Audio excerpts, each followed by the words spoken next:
Good morning all of you. मैं आप लोगों को रोज़ बहुत कम कंटेंट में देती हूँ और ये उम्मीद करती हूँ कि मैं जितना भी आपको रोज़ पढ़ाती हूँ उसका आप लोग डेली नोट्स और उससे रिलेटेड अगर कोई डायग्राम है तो उसको भी आप लोग ज़रूर बना लेते होंगे, क्योंकि ये बहुत ज़रूरी है कि हम डेली पढ़ाई करें।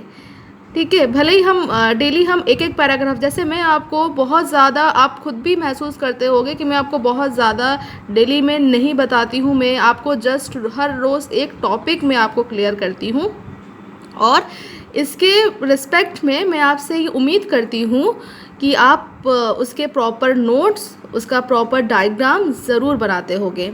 फ़िलहाल कल जो हमने पढ़ा था द पिस्टल, मेगा एक्सपोनेंशियम जिसको हम ओव्यूल कहते हैं, एंड एम्ब्रियोसैक, ये सब चीज़ें क्या होती हैं, लेकिन आज मैं इसी चीज़ का एक क्विक रिवीजन आपको करवाना चाहती हूँ अपने नोट्स के द्वारा। देखो, गायनोशियम को हम हिंदी में क्या बोलते हैं? जयांग। जयांग पुष्प के स्त्री जनन अंग, फीमेल रिप्रोडक्टिव पार्ट का प्रतिनिधित्व करता है। जो गायनोशियम होता है ना, वो फ्लावर के जो फीमेल रिप्रोडक्टिव पार्ट होता है उसको रिप्रेजेंट करता है। प्रत्येक स्त्री केसर में, यहाँ पे प्रत्येक स्त्री केसर का मतलब क्या है कि प्रत्येक जो गायनोशियम है, जैसे मैंने आपको बताया था, गायनोशियम बोल सकते हैं, पिस्टिल बोल सकते हैं, कार्पेल बोल सकते हैं, में 3 भाग होते हैं। वर्तिकाग्र मतलब जिसको हम बोलते हैं स्टिग्मा, वर्तिका, स्टाइल, एंड अंडाशय, ओवरी। अंडाशय के अंदर एक गर्भाशय गुहा होती है जिसको इंग्लिश में क्या बोलते हैं? ओवेरियन कैविटी होती है।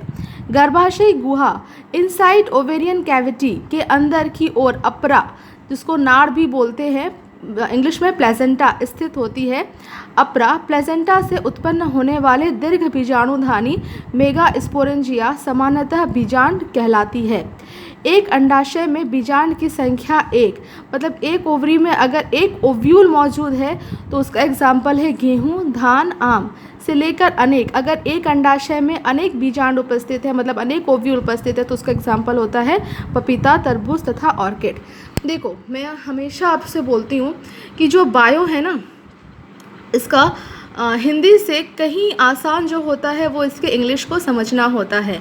इसीलिए मैं आपको ये हमेशा प्रेफर करती हूँ कि आप हिंदी इंग्लिश दोनों को साथ में आप लेके चलो।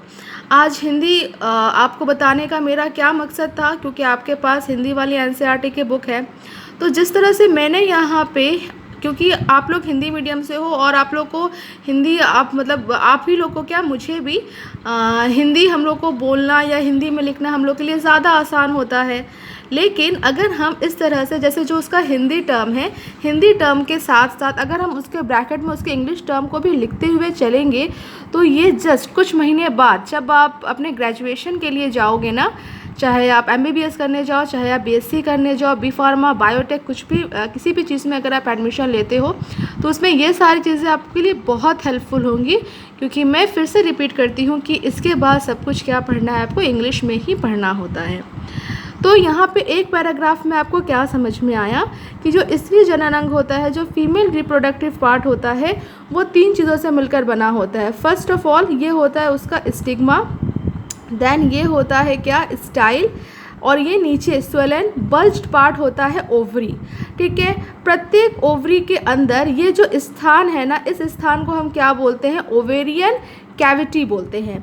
इस ओवेरियन कैविटी के अंदर क्या मौजूद होता है? इस तरह से प्लेसेंटा मौजूद होता है। ये जो मैंने बनाया है, ये क्या बनाया है? प्लेसेंटा बनाया है। ठीक है, और इस प्लेसेंटा से जुड़ा हुआ एक इस तरह से संरचना, इसके अंदर एक छोटा सा संरचना और होता है। इस छोटे से संरचना को हम क्या बोलते हैं? ओव्यूल बोलते हैं। मैं यहाँ पे एक अलग सा और उसको सिंपल करते हुए यहाँ पे बना देती हूँ, थोड़ा सा डायग्राम गड़बड़ हो गया ऊपर वाला। तो ये ओवरी है। ठीक है, ओवरी के अंदर ये जो स्थान है वो क्या है? ओवेरियन कैविटी है। ओवेरियन कैविटी के अंदर ये जो बनाया है ये क्या है? ये प्लेसेंटा है। प्लेसेंटा के अंदर इस तरह से इससे जुड़ा हुआ होता है, ये संरचना क्या है? ओव्यूल है। Is that clear? इस ओव्यूल को, ये जो ओव्यूल है, इस ओव्यूल को हम क्या बोलते हैं? मेगा स्पोरेंजिया बोला जाता है। अब अंडाशय में बीजांडों की संख्या, बीजांड मतलब होता है ओव्यूल, अंडाशय मतलब होता है ओवरी, की संख्या अलग अलग होती है। जैसे अगर एक अंडाशय, जैसे यहाँ पे देखो एक ओवरी है, एक ओवरी के अंदर केवल अगर एक ओव्यूल मौजूद है तो इसके एग्जाम्पल क्या क्या हो जाएंगे? इसके एग्जाम्पल है गेहूँ, धान, आम। और अगर इसके अंदर बहुत सारे बीजाणु उपस्थित, जैसे एक ये, इस तरह से अगर बहुत सारे बीजाणु उपस्थित है तो उसको हम क्या बोलते हैं कि वो क्या है कि उसके अंदर मल्टीपल ओव्यूल्स मौजूद हैं। और उसके एग्जाम्पल क्या हैं? पपीता है, तरबूज है, ऑर्किड होते हैं। अब हम पढ़ते हैं इस बीजांड की संरचना। ये जो अंदर जो मैंने बीजांड बनाया है ना, इस बीजांड की संरचना कैसी होती है?